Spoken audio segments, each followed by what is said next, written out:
Long before the modern New Thought movement branded it as the law of attraction, ancient scripture laid out a precise, uncompromising blueprint for conscious creation. Hidden beneath layers of theology and historical narrative lies a masterclass in mental architecture, detailing exactly how internal beliefs and spoken words shape external reality. The Bible is not merely a record of moral laws. It is a profound psychological manual that maps the unseen forces governing human existence. Within its pages, we find the original mechanics of vibrational alignment, revealing that the universe does not respond to our desperate pleas, but to our dominant state of being. To understand this ancient framework, we must first look to the core metaphor of mental conception found in the Gospel of Mark, chapter 4. The parable of the sower and the seed is frequently interpreted as a lesson in spiritual receptivity, but at its esoteric core, it is a masterclass in subconscious programming.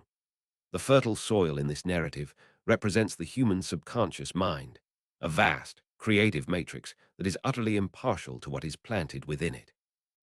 The intentional thoughts, spoken words, and deeply held beliefs act as the energetic seeds cast into this dark, fertile earth. The soil does not argue with the farmer, nor does it judge the moral quality or the ultimate utility of the seed it receives. If you plant the seeds of toxic fear, scarcity, and victimhood, the subconscious mind will dutifully grow a reality choked by those very weeds. Conversely, if you plant seeds of absolute abundance, healing, and unwavering confidence, the soil will yield a harvest of staggering prosperity. This is the fundamental law of mental frequency. The subconscious mind simply takes the vibrational blueprint it is handed and collapses it into physical fact. The act of sowing is not a passive endeavor. It requires deliberate, disciplined focus to ensure that the seeds of our desires are not snatched away by the birds of doubt or withered by the scorching sun of external circumstances. Every word you speak is an acoustic seed, carrying a specific vibrational resonance that ripples out into the quantum field of your daily life. Ancient mystics understood that the spoken word was the primary mechanism through which the invisible became visible. Therefore, guarding the mind and curating the thoughts we allow to take root is the first and most critical step in biblical manifestation. No historical figure understood this psychological law of neuroplasticity and mental discipline better than the legendary ancient Israelite king known for his unmatched wisdom. Renowned for a level of wealth and insight that echoed across empires, his true genius lay in his profound comprehension of the mind's creative power. In his compilation of proverbs, he distilled the entire law of attraction down to a single, devastatingly simple axiom. As a man thinketh in his heart, so is he. This is not a poetic metaphor. It is a precise psychological equation that dictates the boundaries of human potential. It is crucial to decode the specific language used in this ancient text, particularly the deliberate placement of thought within the heart. In ancient biblical anatomy, the heart did not merely represent physical emotion.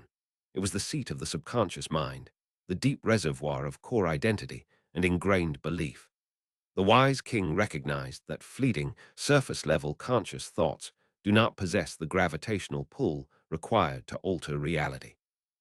It is only when a thought sinks into the subconscious heart, marrying itself to deep emotional assumption, that it begins to generate a magnetic frequency. This ancient wisdom perfectly mirrors our modern understanding of neuroplasticity, where sustained, focused thought physically rewires the neural pathways of the brain. The scriptures were teaching that you do not attract what you idly wish for. You inevitably attract exactly what you subconsciously are. If a person harbors a deep-seated identity of unworthiness in their heart, no amount of superficial positive thinking will override that dominant baseline frequency. To change the external kingdom, one must first conquer the internal empire through rigorous mental discipline and the intentional cultivation of empowering beliefs. These ancient writings serve as a stark warning and a limitless promise regarding the power of our internal narrative. The mind is revealed to be a localized field of consciousness that interacts seamlessly with a greater, universal intelligence. By maintaining a strict vibrational alignment with the frequency of wisdom, peace, and abundance, this legendary ruler naturally magnetized those exact conditions into his physical experience. The magnificent architecture of his historical temple was merely a physical manifestation of the meticulously ordered architecture of his own mind. To see this mental architecture deployed in a moment of pure, active manifestation, we turn to the staggering case study of the Roman officer's faith in the 8th chapter of Matthew. A high-ranking military commander, a man entrenched in logic, hierarchy, and physical force, approaches the Galilean teacher seeking a healing miracle for his paralyzed servant. What unfolds is perhaps the most profound demonstration of the law of attraction and pure mental expectation recorded in antiquity. The officer completely shatters the conventional requirements of manifestation by outright refusing physical evidence or physical proximity to achieve his goal.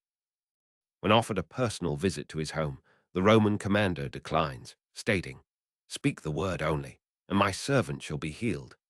This single declaration isolates the absolute zenith of conscious creation, stripping away all reliance on the external, sensory world. The officer understood the mechanics of authority. Just as he issued commands to his soldiers that were instantly obeyed, he recognized that the spoken word carries supreme authority over the quantum fabric of reality. He bypassed the need to see the healing happen, operating entirely on pure, unwavering mental expectation. This narrative radically deconstructs the biblical concept of faith, proving it is not a passive, wistful hope, but a highly active, directed mental force. The commander achieved a state of complete emotional assumption, locking his mind onto the end result with such absolute certainty that the physical distance between the healer and the servant became entirely irrelevant. He utilized the power of the spoken word as an energetic bridge, transmitting a frequency of healing across space and time. This is the epitome of vibrational alignment, where the internal belief is so solid that the external world has no choice but to immediately conform. The Roman officer's mindset reveals the critical difference between wishing for an outcome and mentally inhabiting the reality of that outcome. He did not ask from a state of lack, begging for a possibility. He commanded from a state of knowing, deeply anchored in the certainty of the result. Because he required no physical proof to sustain his belief, his manifestation was instantaneous, unhindered by the resistance of doubt. This story stands as a timeless testament to the fact that physical evidence is the final echo of a manifestation, never the starting point. By isolating these mechanics of asking and believing, we uncover the true nature of what Scripture calls faith. In the 11th chapter of Hebrews, faith is explicitly defined as the substance of things hoped for, the evidence of things not seen. This definition is undeniably metaphysical. It posits that faith is an actual, tangible, energetic substance that exists before physical matter forms. It is the raw, invisible material from which all conscious creation is sculpted. To ask is to project a clear, intentional thought into the universe, but to believe is to emotionally assume the reality of that thought before it materializes. This requires a radical psychological shift, demanding that we tune our mental frequency to the exact vibration of our answered prayer. The biblical architecture of manifestation insists that we cannot wait for the physical world to change before we allow our internal state to elevate. We must generate the feeling of the wish fulfilled within the fertile soil of the subconscious mind, trusting the seed to do its dark, unseen work. This foundational phase of manifestation is entirely internal, requiring us to stand as vigilant guards at the gateway of our own minds. We must ruthlessly weed out the parasitic thoughts of doubt and fear, replacing them with the deliberate, high-frequency seeds of our chosen reality. Like the Roman officer, we must learn to speak the word only, trusting in the invisible mechanics of the universe to organize the final outcome. The blueprint of our lives is drawn in the silence of our own deeply held beliefs, long before the first physical manifestation ever appears. Yet, once this internal blueprint is meticulously drawn in the silent sanctuary of our deeply held beliefs, the creative circuit demands a profound, undeniable shift from mere mental conception to the dense realm of physical manifestation. The universe requires a tangible vessel to ground the massive energetic charge we have generated, bringing us to the profound ancient metaphor found in the 64th chapter of Isaiah, the clay and the potter. This evocative imagery is absolutely not a picture of passive, helpless submission, but rather a highly dynamic illustration of active co-creation where human effort seamlessly meets divine intelligence. For the raw, unformed clay to transform into a magnificent, purposeful masterpiece, it must willingly yield to the masterful hands of the Creator, while simultaneously enduring the intense physical friction of the spinning wheel. Manifestation is never a simple magic trick that allows us to completely bypass the physical laws of the universe. Instead, it fundamentally requires the tactile reality of our physical world to mold invisible, vibrating energy into a fixed, tangible form. The clay cannot possibly resist the constant, applied pressure of the potter's hands if it wishes to achieve its ultimate structural potential. And similarly, we must not resist the necessary physical steps, unexpected delays, and worldly friction required to shape our desires. This spinning wheel represents the relentless momentum of time and space, providing the exact environmental resistance needed to carve out our character and solidify our energetic intentions into a permanent physical state. If the clay is too rigid, it shatters under the pressure of manifestation.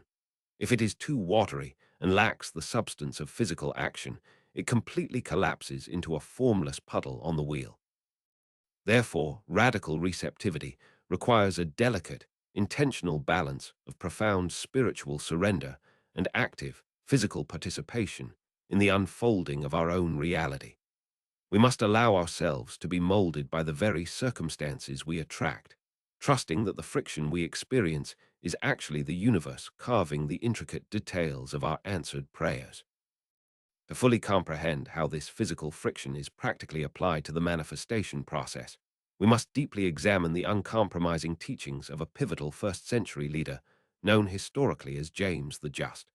He aggressively confronted the dangerous, widespread misconception that internal mental alignment alone was entirely sufficient, delivering one of the most heavily scrutinized and misunderstood axioms in all of spiritual history. Faith without works is dead. James was absolutely not advocating for mindless, back-breaking labor, nor was he endorsing the exhausting, soul-draining grind of modern hustle culture that measures worth by mere output.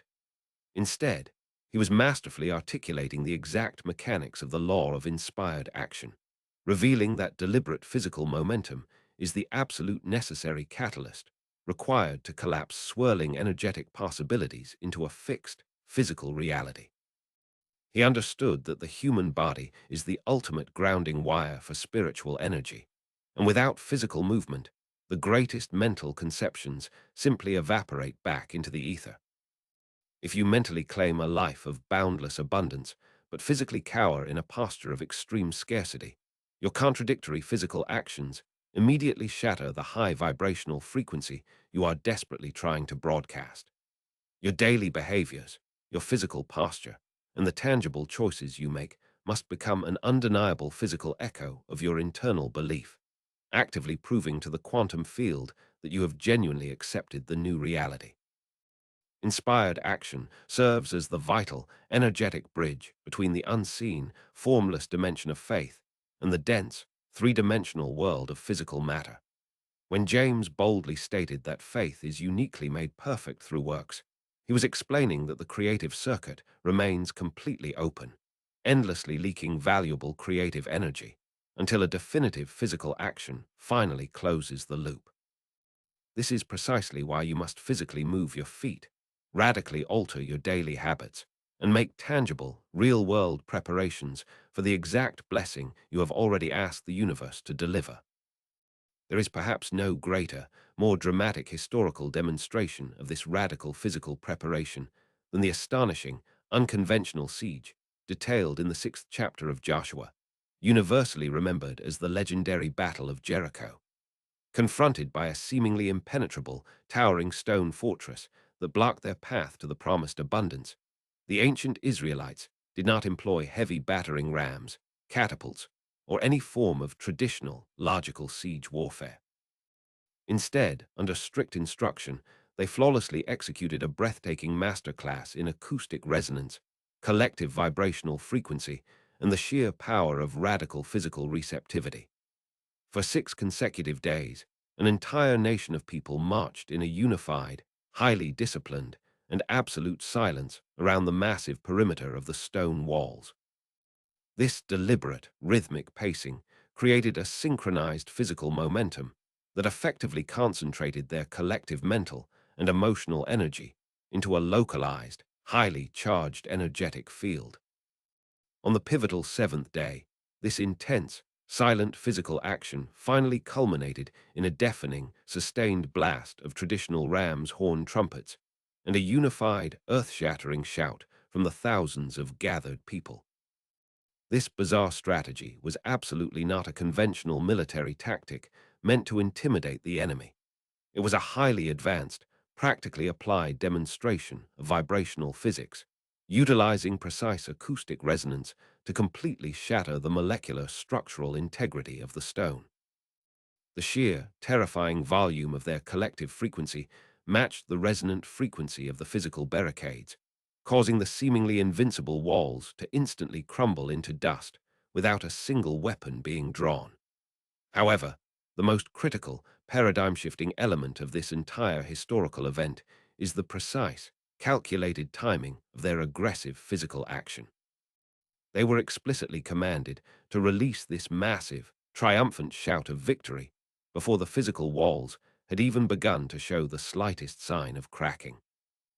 The Israelites had to physically release the ultimate sound of total victory, expressing a profound, roaring state of preemptive gratitude, while the terrifying physical barrier was still towering ominously above their heads. This action perfectly illustrates the ultimate demand of the law of attraction. You must physically celebrate the arrival of your desire, while your sensory reality is still showing you the exact opposite of what you want. Preemptive gratitude is not merely a polite, spiritual gesture. It is a highly concentrated, magnetic frequency that literally pulls the future manifestation backward through time into the present moment. By shouting before the walls fell, they proved their absolute vibrational alignment, demonstrating that their internal certainty was vastly superior to the intimidating physical evidence standing right in front of them. It is this exact fusion of unwavering internal belief and radical, celebratory physical action that forces the fabric of the universe to instantly bend to human will. The miraculous fall of Jericho perfectly maps the final, crucial phase of the manifestation process, the deeply misunderstood art of receiving and dropping all internal resistance.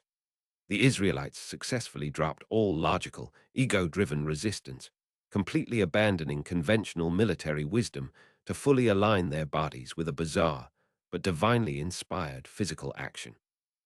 They absolutely did not wait for the dust to clear to begin their celebration. Their joyous, physical celebration was the exact energetic frequency that caused the dust to rise in the first place. This is the pure essence of radical receptivity, acting, feeling, breathing, and moving through your physical environment as if the ultimate victory is already permanently secured in the present moment. To finally complete the creative circuit and materialize your desire, your physical body must actively participate in the manifestation, vibrating intensely with the genuine joy, relief, and gratitude of the wish fulfilled. When you finally drop your stubborn resistance to how the manifestation will eventually arrive, and simply align your physical actions with the absolute certainty that it has already arrived, the towering walls of your own limitations will instantly collapse. The ancient, biblical architecture of conscious creation demands nothing less than this total, uncompromising integration of focused mind, elevated emotion, and inspired physical movement. Thank you for watching this deep dive into the hidden mechanics of reality and the ancient laws of conscious creation. If you found immense value in decoding these profound spiritual truths today, please subscribe to the channel and hit the notification bell so you never miss an upload. Leave a comment below declaring how you plan to take inspired physical action today, and always remember that the ultimate power to shape your reality resides entirely within you.